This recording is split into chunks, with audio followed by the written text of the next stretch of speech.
بسم الله الرحمن الرحيم. السلام عليكم ورحمة الله وبركاته. إن الحمد لله نحمده ونستعينه ونستغفره ونعوذ بالله من شرور أنفسنا ومن سيئات أعمالنا. من يهده الله فلا مضل له ومن يضلل فلا هادي له، وأشهد أن لا إله إلا الله وأشهد أن محمدًا عبده ورسوله. أما بعد، فإن خير الحديث كتاب الله، وخير الهدي هدي محمد صلى الله عليه وسلم، وشر الأمور محدثاتها، وكل محدثة بدعة، وكل بدعة ضلالة، وكل ضلالة في النار. أعوذ بالله من الشيطان الرجيم. بسم الله الرحمن الرحيم. وما أمروا إلا ليعبدوا الله مخلصين له الدين. محترم حاضرین کرام، ہم میں سے ہر شخص کو یہ بات اچھی طریقے سے معلوم ہونی چاہیے کہ اللہ تبارک و تعالیٰ نے ہمیں اپنی عبادت کے لیے پیدا کیا ہے. قرآن کریم کے اندر اللہ تبارک و تعالیٰ نے اس مقصد کو واضح انداز میں بیان کیا ہے. سورۃ الذاریات میں اللہ تبارک و تعالیٰ فرماتا ہے وَمَا خَلَقْتُ الْجِنَّ وَالْإِنسَ إِلَّا لِيَعْبُدُونَ، کہ ہم نے جنوں کو اور انسانوں کو صرف اپنی عبادت کے لیے پیدا کیا ہے. ہماری تخلیق کا اصل مقصد اللہ تبارک و تعالیٰ کی عبادت ہے. ہمارے جینے کا مقصد اللہ تبارک و تعالیٰ کی عبادت ہے. اور چونکہ اللہ تبارک و تعالیٰ نے انسانوں کو اس طریقے سے پیدا کیا ہے کہ اس کی اپنی ضروریات بھی ہیں، اپنے حاجات بھی ہیں، اور زندگی گزارنے کے لیے اسے کچھ چیزوں کی ضرورت پڑتی ہے. اسی لیے اللہ تبارک و تعالیٰ نے اپنی عبادات کے ساتھ ساتھ اس زندگی گزارنے کا ایک ایسا نظم بنایا ہے کہ اگر اس نظم کے مطابق ایک مسلمان چلتا ہے تو اس کے لیے اس دنیا کے اندر بھی بھلائی ہے اور آخرت کے اندر بھی بھلائی ہے. اللہ تبارک و تعالیٰ نے ہمیں عبادت کے لیے پیدا کیا ہے. یہ عبادت کیا ہے؟ اللہ تبارک و تعالیٰ نے جن باتوں کا ہمیں حکم دیا ہے ان باتوں کو ہم اللہ تبارک و تعالیٰ کی رضامندی کے لیے کریں. اللہ تبارک و تعالیٰ نے جن باتوں سے ہمیں منع کیا ہے اللہ تبارک و تعالیٰ کی رضامندی کے لیے ان باتوں کو چھوڑ دیں. عبادات کی مختلف شکلیں ہمارے سامنے ہیں، جن میں سے ہم جن عبادتوں کو جانتے ہیں ان میں نماز ہے، روزہ ہے، زکوٰۃ ہے، حج ہے، قربانی ہے، نذر ماننا ہے، اور اس کے علاوہ بھی بہت ساری عبادات ہیں. یہ عبادات در حقیقت دو طرح کی ہوتی ہیں.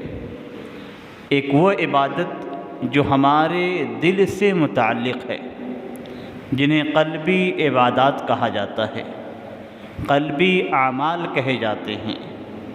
یہ اعمال ہمارے دل سے متعلق ہوتے ہیں، ظاہراً کچھ نظر نہیں آتا.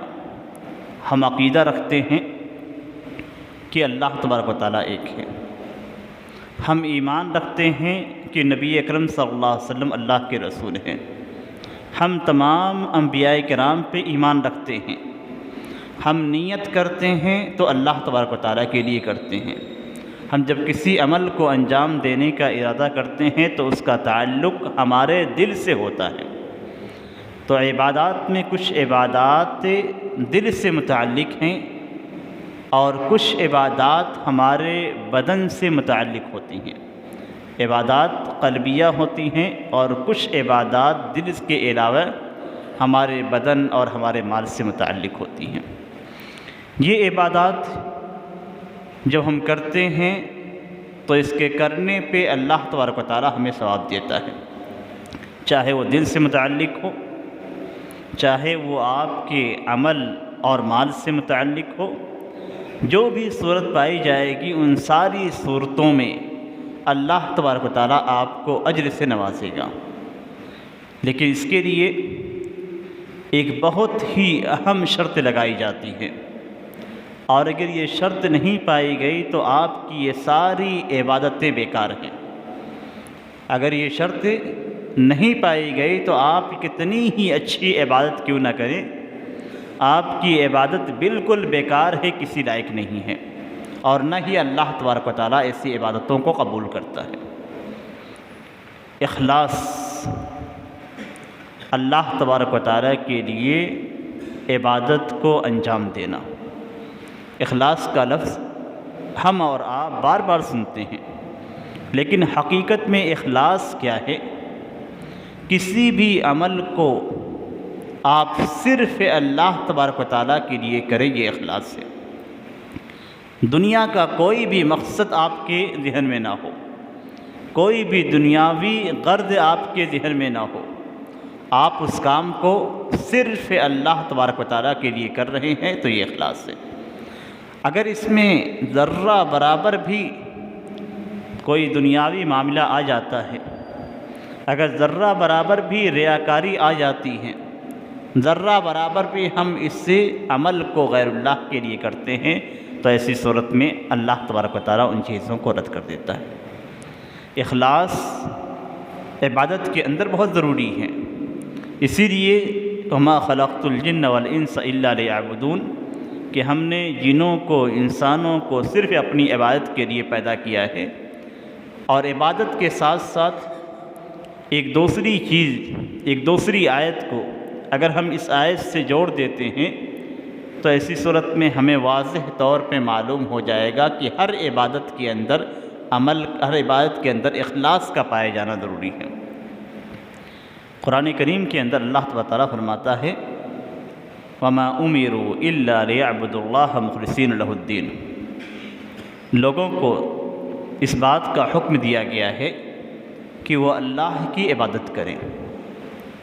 یہاں تک آیت کریمہ ختم نہیں ہو جاتی ہے، بلکہ آگے اللہ تبارک تعالیٰ فرماتا ہے مخلصین لہ الدین، دین کو، اور دین عبادات کا نام ہے، نیک اعمال کا نام ہے، دین کو اللہ تبارک و تعالیٰ کے لیے خالص کرتے ہوئے۔ اگر دیکھا جائے تو یہاں عبادت کا ذکر کیا گیا ہے اور عبادت کو دین قرار دیا گیا ہے۔ ہم جو عبادتیں کرتے ہیں یہ دین کی اصل ہیں، اور ان عبادتوں کو ہمیں صرف اور صرف اللہ تبارک و تعالیٰ کے لیے کرنا ہے۔ مخلصین لہ الدین، اللہ تبارک و تعالیٰ کے لیے دین کو خالص کرتے ہوئے، کسی اور کو شریک نہیں کرنا ہے۔ حنفاء، ساری چیزوں سے کٹ کر اللہ تبارک و تعالیٰ کی جانب متوجہ ہو کر، اسی آیت کے اندر ذالک دین القیمہ، یہی ٹھوس دین ہے۔ اخلاص کا عبادت کے اندر پائے جانا یہ نہایت ہی ضروری ہے۔ ایک دوسری آیت کریمہ میں اللہ تبارک تعالیٰ فرماتا ہے تبارک الذی، اللہ تبارک تعالیٰ فرماتا ہے الذی خلق الموت والحیات لیبلوکم ایکم احسن عملا، کہ اللہ تبارک و تعالیٰ نے زندگی اور موت کو پیدا کیا ہے۔ زندگی اور موت کو کیوں بنایا ہے؟ تاکہ اللہ تبارک و تعالیٰ یہ آزمائے، یہ دیکھے کہ تم میں سے کون بہترین عمل کرنے والا ہے۔ ہماری عبادات کی کثرت اللہ تبارک و تعالیٰ کو مطلوب نہیں ہے، اگر اس کے اندر اخلاص نہیں ہے تو ہماری بہت ساری عبادتیں بھی کسی قابل نہیں ہیں۔ اخلاص اگر نہیں پایا گیا تو آپ کتنی ہی عبادت کیوں کرنا کر لے، وہ اللہ تبارک و تعالیٰ کے یہاں قابل قبول نہیں ہے۔ اسی لیے اس آیت کریمہ کے اندر جس بات پہ زور دیا گیا ہے لیبلوکم ایکم احسن عملا، اللہ تبارک و تعالیٰ یہ دیکھنا چاہتا ہے کہ تم میں سب سے بہترین عمل کرنے والا کون ہے، سب سے بہترین عمل کس کا ہے، یہ اللہ تبارک و تعالیٰ دیکھنا چاہتا ہے۔ اس آیت کریمہ کی تفسیر میں لکھا گیا ہے کہ اخلصہ و اصوبہ، کہ سب سے خالص عمل کس کا ہے، سب سے صحیح عمل کس کا ہے۔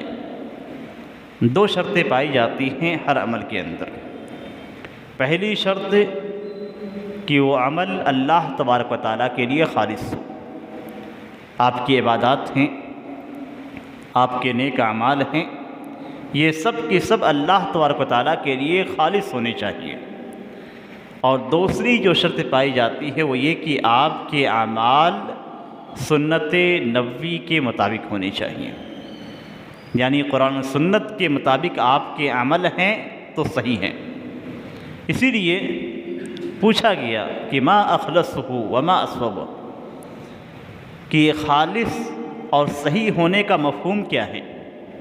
تو جواب دیا گیا کہ اگر اخلاص پایا جاتا ہے اور سنت کے مطابق نہیں ہے تو عمل قابل قبول نہیں ہے۔ اگر عمل سنت کے مطابق ہے اور اخلاص نہیں ہے تو وہ بھی عمل قابل قبول نہیں ہے۔ دونوں شرطوں کا پائے جانا ضروری ہے۔ آپ کی عبادت بھی سنت کے مطابق ہونی چاہیے اور آپ کی عبادت کے اندر اخلاص بھی پائے جانا چاہیے، اور نیتوں کا حال اللہ تبارک و تعالیٰ بہتر جانتا ہے۔ آپ کے دل کے اندر کیا نیت ہے، آپ کس عبادت کو کس نیت سے انجام دے رہے ہیں، یہ چیز اللہ تبارک و تعالیٰ سب سے بہتر طریقے سے جانتا ہے۔ آپ جو عمل کر رہے ہیں اس عمل کے اندر کتنا اخلاص ہے، آپ جس کے لیے کر رہے ہیں وہ اچھی طریقے سے جانتا ہے۔ اسی لیے نبی اکرم صلی اللہ علیہ وسلم نے فرمایا کہ انما الاعمال بالنیات، کہ عمل کا دار و مدار، عمل کی بنیاد یہ نیتوں پہ ہے۔ آپ عمل کر رہے ہیں، اچھا عمل ہے، لیکن آپ کی نیت خراب ہے تو عمل قابل قبول نہیں ہے۔ آپ غلط عمل کر رہے ہیں، آپ کی نیت اچھی ہے تو عمل بھی قابل قبول نہیں ہے۔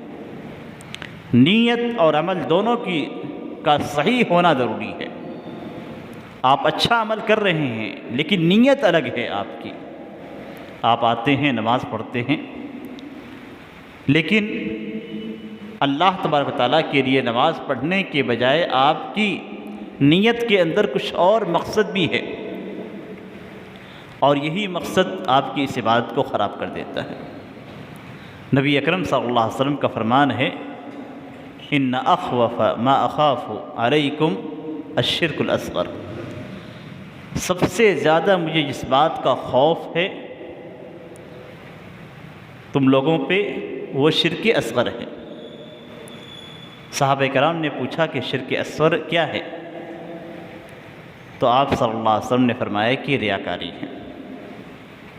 آدمی آتا ہے، نماز پڑھتا ہے، اپنی نماز کو مزید سنوارتا ہے، اور سنوارنے کی وجہ کیا ہوتی ہے کہ اللہ کے لیے نہیں سنوار رہا ہے، بلکہ وہ مسجد کے اندر دیکھتا ہے کہ کوئی شخص اس کی نماز کو دیکھ رہا ہے، اور دیکھنے کی وجہ سے اپنی نماز کو مزید بہتر کرنے کی کوشش کرتا ہے، تاکہ کہیں ایسا نہ ہو کہ وہ شخص یہ کہے کہ اس کی نماز کتنی خراب ہے، تاکہ وہ شخص یہ نہ کہے کہ یہ نماز کتنی جلدی پڑھ کے نکل جاتا ہے۔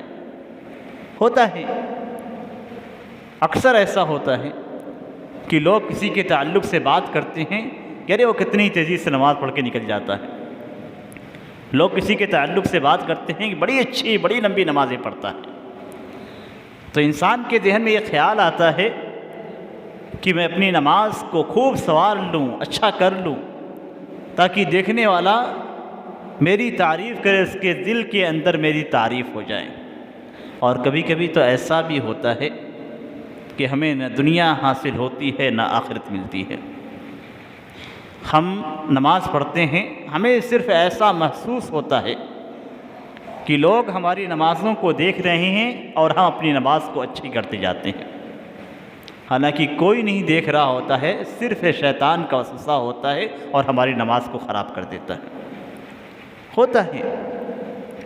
اسی چیز کو نبی اکرم صلی اللہ علیہ وسلم نے منع فرمایا ہے اور اسے شرک خفی سے تعبیر کیا ہے۔ خفیہ شرک، شرک اکبر کو ہم جانتے ہیں کہ شرک اکبر جس عمل کے اندر داخل ہو جاتا ہے وہ عمل برباد ہو جاتا ہے۔ اگر کسی عبادت کو ہم اللہ تبارک و تعالیٰ کے لیے کر رہے ہیں اور اس عبادت کو ہم غیر اللہ کے لیے بھی کر رہے ہیں تو ایسی صورت میں وہ عبادت برباد ہے۔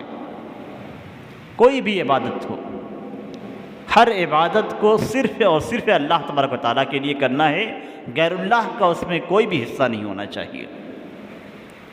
اگر غیر اللہ کے لیے کرتے ہیں تو یہی چیز شرک بن جاتی ہے۔ عبادت کا کوئی بھی حصہ اگر غیر اللہ کے لیے کیا جاتا ہے تو یہی حقیقت میں شرک ہے۔ شرک یہ نہیں ہے کہ آپ اللہ کو چھوڑ دیں، شرک یہ بھی نہیں ہے کہ آپ اللہ کو خالق نہ مانیں، شرک یہ بھی نہیں ہے کہ آپ اللہ کو رازق نہ مانیں، شرک یہ بھی نہیں ہے کہ آپ اللہ کو مدبر نہ مانیں۔ اللہ تبارک و تعالیٰ کی توحید کی 3 قسمیں ہیں، ان قسموں میں سے کسی بھی قسم کے اندر شرک پائے جائے گا تو آپ کے سارے اعمال برباد ہیں۔ اگر آپ اللہ تبارک و تعالیٰ کی توحید ربوبیت کے اندر کسی کو شریک ٹھہراتے ہیں، یعنی اگر آپ یہ عقیدہ رکھتے ہیں کہ اللہ تبارک و تعالیٰ کے ساتھ اس کائنات میں تصرف کرنے والی کوئی اور ذات بھی ہے تو یہ اللہ کی ربوبیت میں شرک ہیں۔ اگر آپ یہ عقیدہ رکھتے ہیں کہ کچھ عبادتیں اللہ کے لیے بھی کی جا سکتی ہیں اور غیر اللہ کے لیے بھی کی جا سکتی ہیں تو یہ شرک ہیں۔ اور اس کی واضح مثال جو مسلمانوں کے اندر پائی جاتی ہے، ہم چند دنوں میں قربانی کرنے والے ہیں۔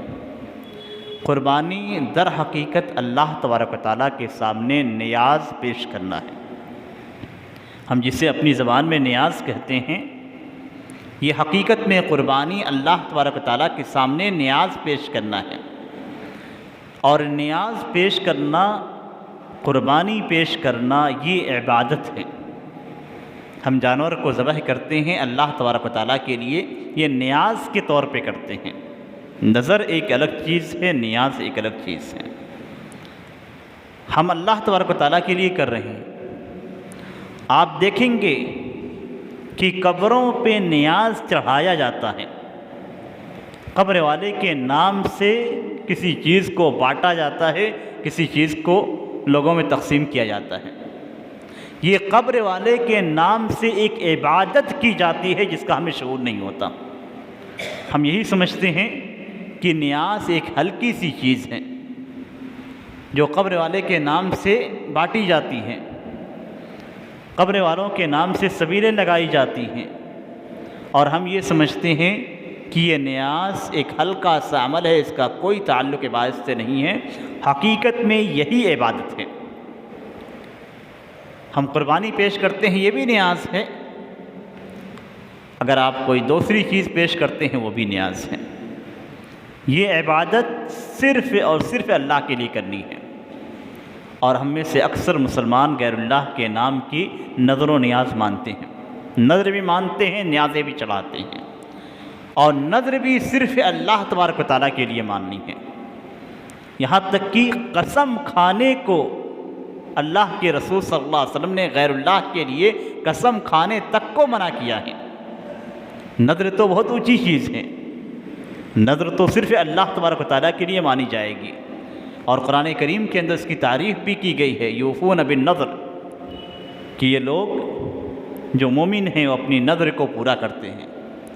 اللہ کے لیے نظر مانی جاتی ہے، غیر اللہ کے لیے نظر نہیں مانی جاتی۔ اور قسم جو ہلکی چیز ہے اسے بھی غیر اللہ کے لیے مانگنے سے، غیر اللہ کے لیے قسم کھانے سے منع کر دیا گیا ہے۔ ہر وہ راستہ جو اللہ تبارک و تعالیٰ کے ساتھ شرک تک پہنچاتا ہے اسے بند کر دیا گیا ہے۔ نبی اکرم صلی اللہ علیہ وسلم نے ہر وہ راستہ جو شرک تک پہنچاتا ہے اسے بند کر دیا، تاکہ آپ کی عبادت آپ کے اعمال صرف اور صرف اللہ تبارک تعالیٰ کے لیے خالص رہیں۔ احادیث کے اندر آتا ہے کہ ایک شخص نبی اکرم صلی اللہ علیہ وسلم کے پاس آیا اور اس نے کہا کہ ما شاء اللہ و شئت، کہ اے اللہ کے رسول صلی اللہ علیہ وسلم، جو اللہ چاہے اور جو آپ چاہیں۔ تو نبی اکرم صلی اللہ علیہ وسلم نے کیا فرمایا؟ اجعلتنی للہ ندا، کیا تم نے مجھے اللہ تبارک و تعالیٰ کے برابر ٹھہرا دیا؟ اس طریقے سے تم بول رہے ہو، الفاظ کے اندر بھی کس قدر نبی اکرم صلی اللہ علیہ وسلم خیال کرتے تھے کہ الفاظ بھی جو ہماری زبان سے ادا ہوتے ہیں وہ الفاظ بھی درست ہونے چاہیے، الفاظ کے اندر بھی شرک کا شائبہ تک نہیں ہونا چاہیے۔ جو صحابی آئے تھے وہ اللہ تبارک و تعالیٰ کے مقام و مرتبہ کو جانتے تھے، نبی اکرم صلی اللہ علیہ وسلم کے مقام مرتبہ کو بھی جانتے تھے کہ نبی اکرم صلی اللہ علیہ وسلم اللہ تبارک و تعالیٰ کے برابر نہیں ہیں، لیکن جب وہ آئے اور آنے کے بعد دو لفظوں کو ایک ساتھ ملا دیا کہ جو اللہ تبارک و تعالیٰ چاہے اور آپ چاہیں، تو نبی اکرم صلی اللہ علیہ وسلم نے فرمایا کہ کیا تم نے مجھے اللہ کے برابر ٹھہرا دیا؟ ایسے نہیں کہو، بلکہ یہ کہو کہ جو صرف اللہ تبارک و تعالیٰ چاہے۔ ایک دوسری روایت میں الفاظ کو صحیح کرنے کا حکم دیا گیا ہے کہ کہو کہ ما شاء اللہ ثم ما شاء فلان، کہ پہلے یہ کہو کہ جو اللہ تبارک و تعالیٰ چاہے پھر جو فلاں شخص چاہے۔ آج ہم بول چال میں بھی اس کا خیال نہیں رکھتے ہیں کہ اللہ تبارک و تعالیٰ کی عظمت اور ایک مخلوق کا ادنا مرتبہ کس قدر دونوں میں فرق ہے۔ ہم جب بولتے ہیں تو عام طور پہ جب کسی ایک دوسرے کی خیریت پوچھی جاتی ہے تو کہتے ہیں کہ اللہ تبارک و تعالیٰ کا فضل ہے اور آپ کی دعائیں ہیں۔ عام طور پہ مسلمان یہ جملہ استعمال کرتے ہیں کہ اللہ تبارک و تعالیٰ کا فضل ہے اور آپ کی دعائیں ہیں۔ اللہ تبارک و تعالیٰ کا فضل یہ اللہ تبارک و تعالیٰ کی صفت ہے، جیسے اللہ تبارک و تعالیٰ کی رحمت اللہ تبارک و تعالیٰ کی صفت ہے، اسی طریقے سے اللہ تبارک و تعالیٰ کا فضل اللہ تبارک و تعالیٰ کی صفت ہے، اور اللہ کی صفت اور اللہ کا اسم دونوں بہت بلند ہیں۔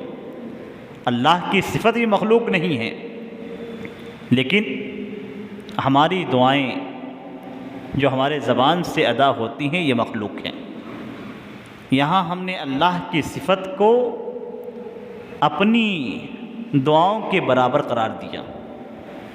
الفاظ جیسے حدیث میں استعمال کیے گئے تھے بالکل ایسے ہی استعمال کیے جا رہے ہیں۔ وہاں بھی جو اللہ چاہے اور آپ چاہیں، نبی اکرم صلی اللہ علیہ وسلم نے ٹوکا، منع فرمایا۔ یہاں بھی ہم جو لفظ استعمال کرتے ہیں اس کے اندر یہی کہتے ہیں کہ اللہ تبارک و تعالیٰ کا فضل و کرم ہے اور آپ کی دعائیں ہیں، دونوں چیزیں ایک دوسرے کے برابر ہو رہی ہیں۔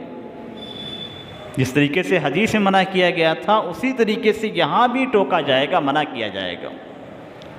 اور جو الفاظ ہمیں ادا کرنے چاہیے، اللہ تبارک و تعالیٰ کی توحید کا جو تقاضا ہے وہ یہ کہ ہم کہیں کہ یہ اللہ تبارک و تعالیٰ کا فضل ہے، پھر آپ کی دعائیں ہیں، پھر کا لفظ استعمال کریں، اس لیے کہ اسی چیز کی ہمیں ہدایت دی گئی ہے کہ ہم اپنے بول چال کے اندر بھی اللہ تبارک و تعالیٰ کی توحید اور اللہ کی اسماء و صفات کی بلندی کا خیال رکھیں۔ ایسا نہ ہو کہ ہم اپنے بول چال کے اندر بھی وہ الفاظ استعمال کر لیں جن سے نبی اکرم صلی اللہ علیہ وسلم نے منع فرمایا ہے۔ اخلاص کا مرتبہ اس قدر اونچا ہے اللہ تبارک و تعالیٰ کے لیے، عبادت کا مرتبہ اتنا اونچا ہے کہ ہم الفاظ بھی اس طریقے کے استعمال نہیں کریں گے جس کے اندر اخلاص پہ آنچ آتی ہو، اللہ کی توحید پہ آنچ آتی ہو۔ الفاظ کے انتخاب میں بھی ہم ہمیشہ احتیاط سے کام لیں گے کہ کوئی بھی لفظ ایسا استعمال نہ ہو جس سے شریعت کے اندر منع کیا گیا۔ اخلاص کا ایک پہلو شرک سے متعلق ہے۔ اور دوسرا پہلو ریاکاری سے متعلق ہے۔ جب ہم اخلاص کی بات کرتے ہیں تو اخلاص کو توڑنے والی صرف دو چیزیں ہیں، دو چیزیں ہیں جو ہمارے اخلاص کو برباد کر دیتی ہیں۔ پہلی چیز اللہ تبارک و تعالیٰ کے ساتھ کسی چیز کو شریک ٹھہرانا، اور دوسری چیز اپنے عمل کے اندر ریاکاری پیدا کرنا۔ ہماری عبادات میں اگر ریاکاری آ جاتی ہے تو ایسی صورت میں ہمارا عمل برباد ہو جاتا ہے۔ جہاں اخلاص پایا جاتا ہے وہاں ریاکاری موجود نہیں ہوگی، جہاں ریاکاری موجود ہے وہاں پہ اخلاص نہیں ہوگا۔ نبی اکرم صلی اللہ علیہ وسلم کی جو حدیث ہے ہجرت سے متعلق، انما الاعمال بالنیات وانما لکل امرئ ما نوى فمن كانت هجرته الى الله ورسوله فهجرته الى الله ورسوله ومن كانت هجرته الى دنیا او الى امرأة يتزوجها فهجرته الى ما هاجر الیہ۔ عمل کا تعلق نیات سے ہے، اور جو شخص جیسی نیت رکھے گا اللہ تبارک و تعالیٰ اس کو ویسا ہی اجر دے گا۔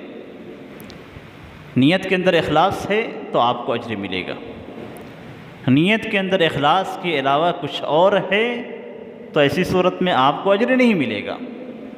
اس لیے کہ حدیث جس پیرائے میں بیان کی گئی ہے، جس واقعے کے تناظر میں یہ حدیث وارد ہوئی ہے، وہ واقعہ یہ ہے کہ ایک صحابی مکہ سے مدینہ ہجرت کرتے ہوئے آئے، لیکن ان کی ہجرت کا مقصد حقیقت میں ہجرت نہیں تھا، بلکہ ان کا مقصد یہ تھا کہ ایک عورت تھی جو مکہ سے مدینہ ہجرت کرتے ہوئے چلی آئی، تو یہ صحابی اسی عورت سے شادی کرنے کے لیے مکہ کو چھوڑ کر مدینہ آ چکے تھے۔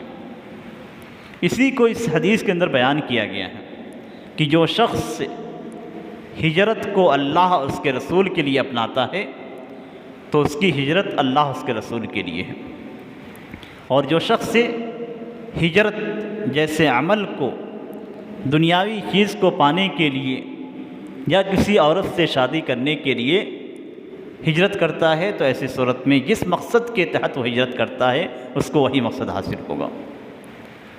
ایسا نہیں ہے کہ اگر ہم اپنی عبادات کے ذریعے سے دنیائی مقاصد حاصل کرتے ہیں تو ہمیں وہ چیز حاصل ہو جائے گی۔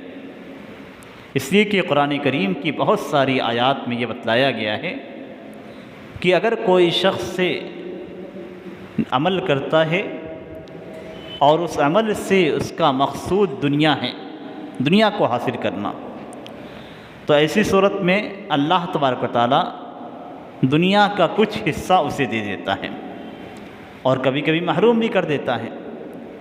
لیکن اگر کوئی شخص اپنے عمل سے آخرت کو طلب کرتا ہے تو اللہ تبارک و تعالیٰ اس کے اس نیکی کے اندر، اجر کے اندر اضافہ کر دیتا ہے۔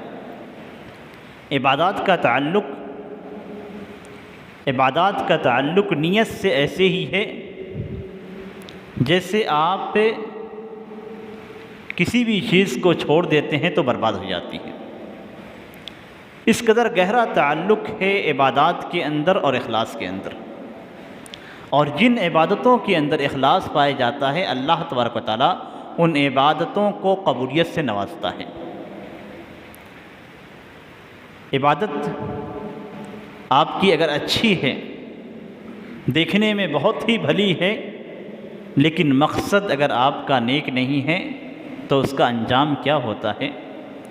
نبی اکرم صلی اللہ علیہ وسلم کی حدیث ہے کہ سب سے پہلے جن سے جہنم کو جلایا جائے گا اور جن کے درمیان فیصلہ کیا جائے گا اور جہنم میں ڈالا جائے گا، 3 قسم کے لوگ ہوں گے۔ پہلا شخص جو اللہ کی راہ میں شہید ہوا، اللہ کی راہ میں اسے قتل کر دیا گیا، جہاد کیا اور قتل ہو گیا، اس شخص کو لایا جائے گا۔ لانے کے بعد اللہ تبارک و تعالیٰ اپنی نعمتوں کو بتلائے گا کہ میں نے تمہیں یہ دیا، یہ دیا، یہ دیا، اور پوچھے گا تم نے کیا عمل کیا؟ تو وہ شخص کہے گا کہ میں نے تیرے راہ میں جہاد کیا، یہاں تک کہ مجھے قتل کر دیا گیا۔ تو اللہ تبارک و تعالیٰ فرمائے گا کہ تو جھوٹ بولتا ہے، جھوٹ بولتا ہے، تم نے اس لیے قتال کیا، اس لیے جنگ کی تاکہ تمہیں کہا جائے کہ یہ بہت ہی جری اور بہادر آدمی ہے۔ تو تمہیں دنیا میں کہا جا چکا، لوگوں نے تمہاری تعریف کر لی، تمہارا جو مقصد تھا وہ دنیا کے اندر حاصل ہو چکا۔ اس کے تعلق سے حکم دیا جائے گا، اس کو گھسیٹتے ہوئے منہ کے بل جہنم میں ڈال دیا جائے گا۔ دوسرا شخص ہوگا، اور وہ شخص کون ہے؟ قاری اور عالم۔ اسے لائے جائے گا، اللہ تبارک و تعالیٰ لائے گا، اپنی نعمتوں کی پہچان کروائے گا، اور اس کے بعد اس سے پوچھے گا کہ تجھے اللہ تبارک و تعالیٰ نے یہ نعمتیں دی ہیں، تو نے اس میں کیا عمل کیا؟ تو کہے گا کہ اے اللہ میں نے تیری کتاب کو پڑھا اور لوگوں کو بتلایا، سکھلایا۔ تو اللہ تبارک و تعالیٰ فرمائے گا کہ تو جھوٹ بولتا ہے، تو جھوٹ بولتا ہے، تم نے اس لیے قرآن کو پڑھا تاکہ تجھے قاری کہا جائے، تو نے اس لیے دین کو لوگوں میں بتلایا تاکہ تجھے عالم کہا جائے، اور یہ چیز دنیا کے اندر کہی جا چکی ہے، معاملہ ختم ہو چکا ہے۔ تمہارا جو مقصد تھا وہ اللہ تبارک و تعالیٰ نے دنیا میں پورا کر دیا، اب اس کے بعد اس کے تعلق سے حکم دیا جائے گا، اسے گھسیٹتے ہوئے جہنم میں ڈال دیا جائے گا۔ تیسرا شخص ہے جس کو اللہ تبارک و تعالیٰ نے مال کی دولت سے نوازا ہے، مال دیا ہے، دولت دی ہے، اسے لایا جائے گا، اللہ تبارک و تعالیٰ اپنی نعمتوں کی پہچان کروائے گا، تو اس سے پوچھے گا کہ تو نے کیا عمل کیا؟ وہ کہے گا کہ اے اللہ تو نے مجھے مال دیا تھا، جتنی بھی راہ تیری بنتی تھی، مساجد میں زکوٰۃ کے طور پہ غربا کو، مساکین کو، اور بہت سارے خیر کے کام، کوئی بھی خیر کا کام میں نے نہیں چھوڑا، سارے خیر کے کاموں میں نے اپنی دولت لٹا دی۔ تو اللہ تبارک و تعالیٰ فرمائے گا تو جھوٹ بولتا ہے، تم نے پیسے خرچ کیے، لیکن کس مقصد کے تحت؟ تاکہ تجھے کہا جائے کہ کتنا سخی آدمی ہے، اللہ کی راہ میں کتنا خرچ کرنے والا آدمی ہے۔ دنیا کے اندر کہا جا چکا ہے، اب معاملہ ختم ہو گیا ہے، اس کے تعلق سے بھی حکم دیا جائے گا، گھسیٹتے ہوئے اسے جہنم میں ڈال دیا جائے گا۔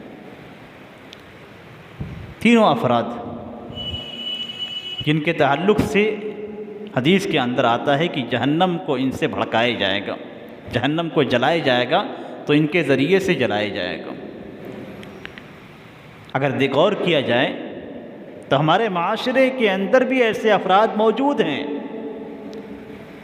ہمیں ضرورت ہے کہ اپنے دلوں کو ٹٹولیں، اپنے دل کو ٹٹولیں، کہیں ایسا تو نہیں کہ ہمارے دلوں کے اندر بھی اس طرح کی خواہش جنم لے رہی ہے کہ ہمیں کہا جائے کہ کتنے مال خرچ کر رہا ہے اللہ کے راستے میں، مسجد میں اتنے لاکھ روپے دے دیا ہے، کہیں اس طرح کی خواہش ہمارے دلوں میں تو نہیں جنم لے رہی ہے؟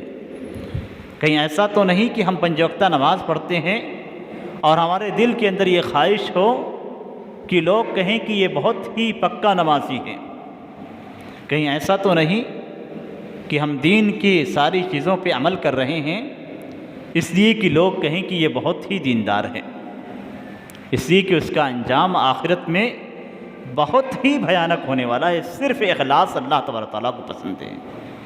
اسی لیے تمام معاملات کے اندر اللہ تبارک و تعالیٰ نے عبادات کو چھپا کر کرنے کا حکم دیا ہے۔ کچھ عبادتیں ظاہر ہیں، کچھ عبادتیں باطن ہیں۔ آپ کو پنج وقتہ نماز پڑھنے کا حکم دیا ہے تو آپ کو مسجد میں ہی آنا ہے، ایسا نہیں کہ آپ ریاکاری کے ڈر سے گھر میں نماز پڑھیں، آپ کو مسجد میں ہی نماز پڑھنی ہے۔ اگر آپ کے ذہن میں یہ بات آتی ہے کہ کہیں میں مسجد میں جاؤں تو ایسی صورت میں میرے اندر ریاکاری پیدا ہو جائے گی اور یہ خواہش جنم لینے لگے گی کہ لوگ کہیں گے کتنا پکا نمازی ہے، اس لیے گھر میں ہی پڑھ لیتا ہوں، تو یہ شیطان کی جانب سے وسوسہ ہے۔ شیطان آپ کو بہکا رہا ہے کہ آپ مسجد میں آنے کے بجائے گھر میں پڑھیں، جن عبادات کو جس طریقے سے کرنے کا حکم دیا گیا ہے، حقیقت میں اخلاص اس میں وہی ہے۔ ہم آئیں اپنے دل کو، اپنے ذہن کو پاک رکھیں کہ ہم کسی کی ریاکاری کے لیے مسجد میں نہیں آ رہے ہیں، اللہ نے حکم دیا ہے، اللہ کے حکم کی تعمیل کے لیے آ رہے ہیں، تو ہمارا یہ عمل صاف ستھرا ہوگا۔ کبھی کبھی انسان کے ذہن میں ایسی باتیں آ جاتی ہیں کہ انسان کبھی کوئی عمل کرتا ہے تو شیطان اسے بہکاوے میں ڈالتا ہے۔ پہلے تو اس کے دل کے اندر ریاکاری پیدا کرتا ہے کہ دیکھو فلاں شخص تمہیں دیکھ رہا ہے، تمہارے تعلق سے ایسے باتیں ہوں گی، اس طریقے سے تمہاری تعریف کی جائے گی۔ پھر جب آدمی اس سے چھٹکارا پاتا ہے تو اسے ایک دوسری جانب لے جاتا ہے کہ تم ایسا عمل کرو ہی مت جس کے اندر ریاکاری ہے، اللہ کی راہ میں مال خرچ مت کرو، اس لیے خرچ کرو کہ لوگوں کو معلوم ہوگا تو پھر کہیں ایسا نہ ہو کہ ریاکاری پیدا ہو جائے۔ تو عبادات کا معاملہ بہت ہی خطرناک ہے، اور عبادات کے اندر اخلاص کا معاملہ بہت ہی زیادہ گہرا ہے۔ ایک طرف ریاکاری ہے، ذہن کے اندر آتی رہتی ہے، اس کو مٹانے کی ضرورت ہے۔ دوسری طرف شیطان اپنی چال چلتا ہے تاکہ آپ کے عمل کو برباد کر دے۔ قرآن کریم کے اندر اللہ تبارک و تعالیٰ نے ایسے اعمال کا ذکر کیا ہے کہ جو عمل ہوں گے لیکن کسی نتیجے کے نہیں ہوں گے۔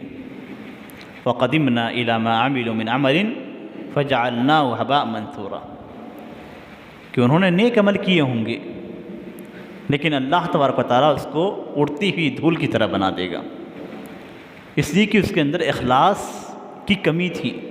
محنت کی گئی، کوشش کی گئی، لیکن اخلاص کی کمی تھی۔ اخلاص کی کمی کی وجہ سے ہمارے یہ اعمال جو ہم کر کے چھوڑتے ہیں، یہ اعمال آخرت میں برباد ہو جائیں گے۔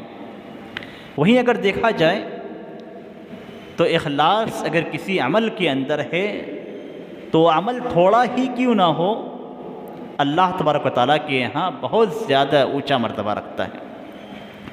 حدیث کے اندر ذکر کیا گیا ہے کہ قیامت کے دن ایک شخص کو لایا جائے گا اور اللہ تبارک و تعالیٰ اس کے سامنے اس کی گناہوں کا رجسٹر کھول دے گا، گناہوں کو بتلائے گا کہ تم نے یہ گناہ کیا۔ بندہ انکار نہیں کر سکتا ہے، اسے ایسا لگے گا کہ اب میں بالکل ہلاک برباد ہو گیا، اس لیے کہ اللہ تبارک و تعالیٰ میری ایک ایک گناہ کو مجھے بتلا رہا ہے۔ تو اللہ تبارک و تعالیٰ ان سارے رجسٹر کے بعد ایک بطاقہ نکالے گا، ایک چھوٹا سا کارڈ ہوگا جس پہ لا الہ الا اللہ لکھا ہوگا۔ ایک ترازو میں اس کے سارے گناہوں کے رجسٹر ڈال دیے جائیں گے اور دوسرے پرڑے میں لا الہ الا اللہ کا بطاقہ رکھ دیا جائے گا کہ رجسٹر جو فرشتوں نے لکھے ہیں، اللہ تبارک و تعالیٰ جب اس شخص سے اس کے گناہوں کے تعلق سے بات کرے گا تو کہے گا کہ دیکھو کیا لکھنے والوں نے کوئی غلطی کی ہے؟ وہ اقرار کرے گا کہ نہیں، سارے گناہ اس کے کیے ہوئے ہیں اور اس کو کوئی نیکی نظر نہیں آ رہی ہے، اور اس کو یقین ہو چکا ہے کہ اب میں برباد ہو جاؤں گا، ہلاک ہو جاؤں گا، جہنم میں چلا جاؤں گا۔ تو اللہ تبارک و تعالیٰ ایک بطاقہ نکالے گا جس پہ لا الہ الا اللہ لکھا ہوگا۔ لا الہ الا اللہ کو دوسرے پرڑے میں جب رکھا جائے گا تو یہ لا الہ الا اللہ بھاری پڑ جائے گا، یہ سارے گناہ ہلکے پڑ جائیں گے۔ اس وجہ سے نہیں کہ صرف زبان سے لا الہ الا اللہ کا دینا کافی ہے، بلکہ اس شخص نے اخلاص کے ساتھ لا الہ الا اللہ کہا تھا، اخلاص کے ساتھ لا الہ الا اللہ کہا تھا۔ گناہ تھے اس کے، لیکن لا الہ الا اللہ کا مطلب بھی جانتا تھا اور اخلاص کے ساتھ اس نے لا الہ الا اللہ کہا تھا۔ اور یہی اخلاص سے تھوڑا سا عمل، قلبی عبادت تھی لا الہ الا اللہ کا عقیدہ رکھنا، یہ قلبی عبادت ہے، لیکن اس قلبی عبادت کے اندر بھی اخلاص پیدا ہوا تو یہ سارے گناہ ہلکے پڑ گئے اور اخلاص کا ایک تھوڑا سا کلمہ سارے گناہوں پہ بھاری پڑ گیا۔ اس سے ہمیں معلوم ہوتا ہے کہ اگر ہم تھوڑا سا عمل بھی اللہ تبارک و تعالیٰ کے لیے کرتے ہیں تو ایسی صورت میں ہمارے بہت سارے گناہوں پہ وہ عمل بھاری ہیں، لیکن شرط ایک ہی ہے اخلاص کی۔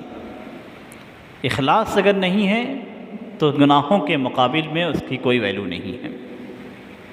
نبی اکرم صلی اللہ علیہ وسلم سے پوچھا گیا، حضرت برہ رضی اللہ تعالیٰ عنہ نے پوچھا کہ من اسعد الناس بشفاعتک یوم القیامہ، کہ اے اللہ کے رسول آپ کی شفاعت کا سب سے خوش نصیب آدمی کون ہوگا؟ شفاعت نبی اکرم صلی اللہ علیہ وسلم کریں گے اپنی امت کے لیے، اور آپ کی شفاعت کی وجہ سے اللہ تبارک و تعالیٰ نبی اکرم صلی اللہ علیہ وسلم کی امت کے بہت سارے افراد کو جنت میں داخل کر دے گا۔ نبی اکرم صلی اللہ علیہ وسلم فرماتے ہیں کہ اے ابو ہریرہ، مجھے اس بات کا یقین تھا کہ تم سے پہلے کوئی یہ سوال نہیں کرے گا۔ علم کی حرص جو حضرت برہ رضی اللہ تعالیٰ عنہ کے اندر پائی جاتی تھی، اور یہی وجہ ہے کہ اللہ تبارک و تعالیٰ نے ان کو سب سے اونچا مقام دیا ہے۔ جتنی روایتیں، جتنی احادیث حضرت ابو ہریرہ رضی اللہ تعالیٰ عنہ کی ملتی ہیں، کسی کی نہیں ملتی۔ یہ اونچا مقام ہے، اور علم کے لیے ان کی تڑپ اس قدر ہوتی تھی کہ لوگ انہیں پاگل سمجھتے تھے، ان کی گردنوں کو روتے ہوئے آگے بڑھ جاتے تھے۔ بھوک کی وجہ سے گر پڑتے تھے اور چکر ان کو آ جاتے تھے، اور لوگ سمجھتے تھے کہ یہ پاگل ہیں، ان پہ پیر رکھتے ہوئے آگے بڑھ جاتے تھے۔ یہ کیفیت ہوتی تھی ان کی، لیکن نبی اکرم صلی اللہ علیہ وسلم کو چھوڑ کر جانا پسند نہیں تھا۔ سن 7 ہجری میں نبی اکرم صلی اللہ علیہ وسلم پہ ایمان لائے، اور نبی اکرم صلی اللہ علیہ وسلم کی وفات سن 11 ہجری میں ہوئی۔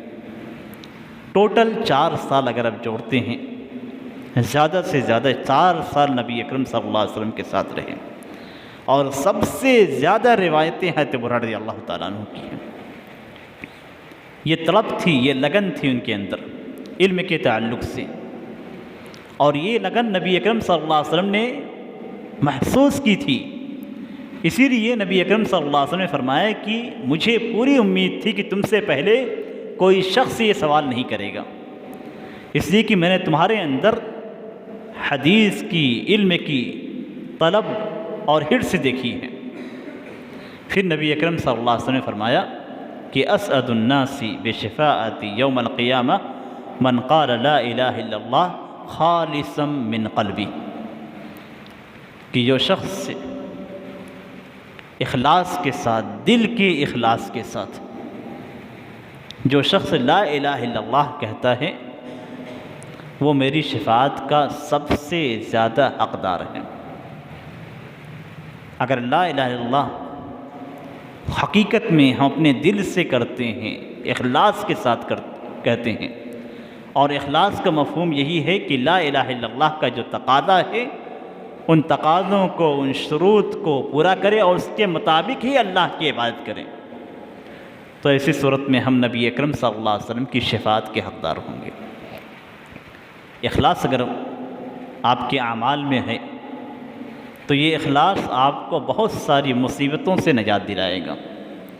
صحیح بخاری اور صحیح مسلم کے اندر نبی اکرم صلی اللہ علیہ وسلم نے پچھلی قوموں کا ایک واقعہ ذکر کیا ہے کہ 3 افراد سفر پہ نکلے اور رات ہو گئی۔ رات گزارنے کے لیے انہوں نے ایک غار کا سہارا لیا۔ جب غار کے اندر داخل ہوئے تو اوپر سے ایک پتھر آ کر اس غار کا منہ بند کر دیا۔ نکلنا مشکل تھا، راستہ بالکل بند تھا، نکلنے کا کوئی راستہ نہیں تھا۔ جب یہ کیفیت ہوئی تو انہوں نے کہا، آپس میں تینوں نیک آدمی تھے، انہوں نے آپس میں یہ کہا کہ اس مصیبت سے صرف ہمارے نیک اعمال ہی ہمیں نجات دلا سکتے ہیں۔ نیک اعمال کے علاوہ ہمارے پاس کوئی وسیلہ نہیں ہے کہ ہم اللہ تبارک و تعالیٰ سے دعا کریں، اپنے نیک اعمال کا وسیلہ دیں اور اللہ تبارک و تعالیٰ ہمیں اس مصیبت سے نجات دلائے۔ تینوں نے اپنے نیک اعمال کا ذکر کیا۔ پہلے شخص نے ذکر کیا کہ اے اللہ تو جانتا ہے کہ میرے پاس والدین تھے، اور میں جب بھی اپنے جانور کا دودھ دوہتا تھا تو سب سے پہلے اپنے والدین کو پیش کرتا تھا، اور ان پہ کسی کو مقدم نہیں کرتا تھا، چاہے میرے بچے ہوں یا کوئی اور ہو، ان کو کبھی بھی والدین پہ مقدم نہیں کرتا تھا، پہلے ان کو نہیں دیتا تھا۔ ایک رات ایسا ہوا کہ میں گھر پہ لیٹ آیا اور والدین سو چکے تھے۔ میں نے دودھ دوہا، دودھ دوہنے کے بعد جب والدین کے پاس پہنچا تو وہ سو چکے تھے۔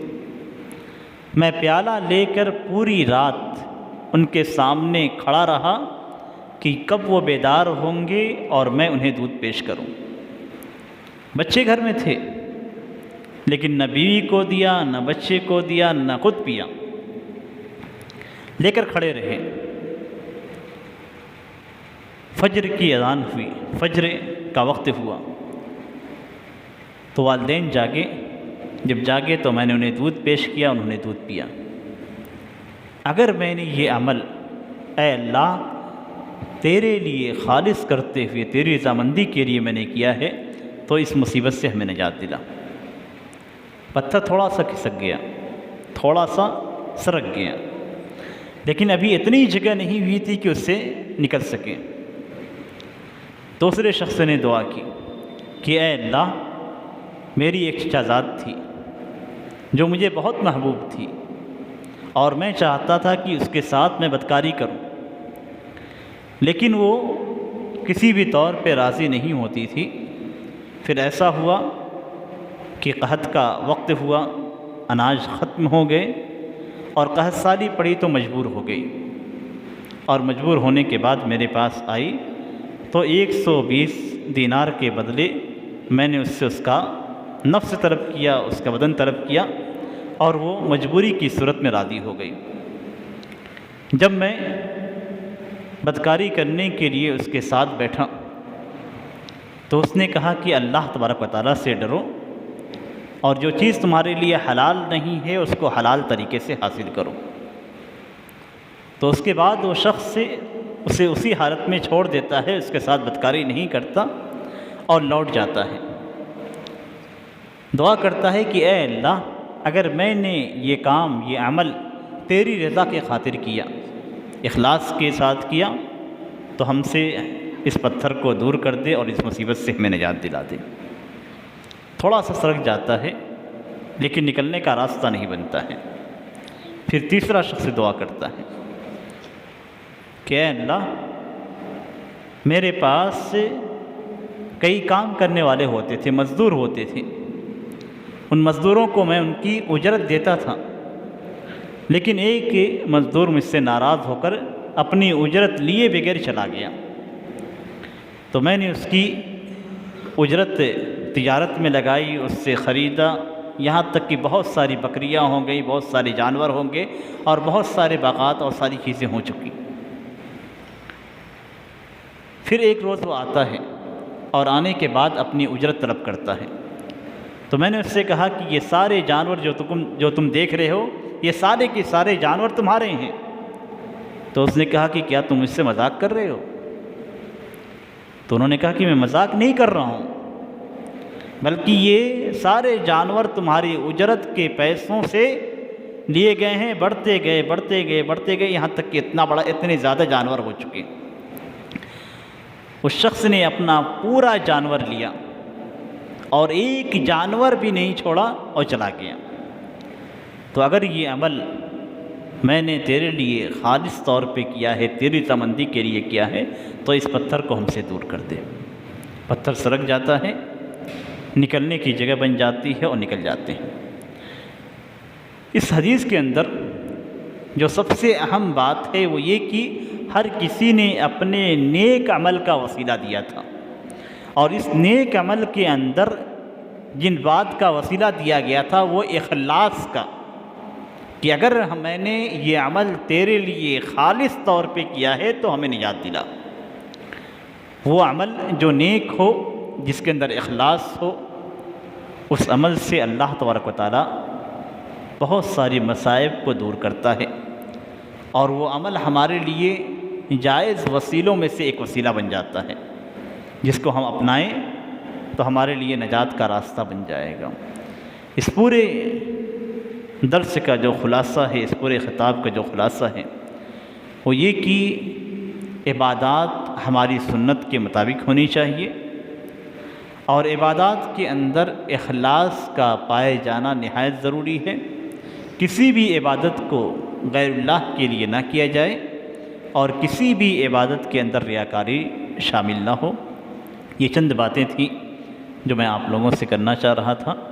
اللہ تبارک و تعالیٰ سے دعا ہے کہ اللہ تبارک و تعالیٰ ہماری عبادتوں کو اپنی رضامندی کے لیے خالص کر دے، اور انہیں ریاکاری سے بچائے، اور ہمیں ہر وقت ہر عبادت میں ہر قسم کی ان تمام چیزوں سے بچائے جو ہمیں ریاکاری تک لے جاتے ہیں۔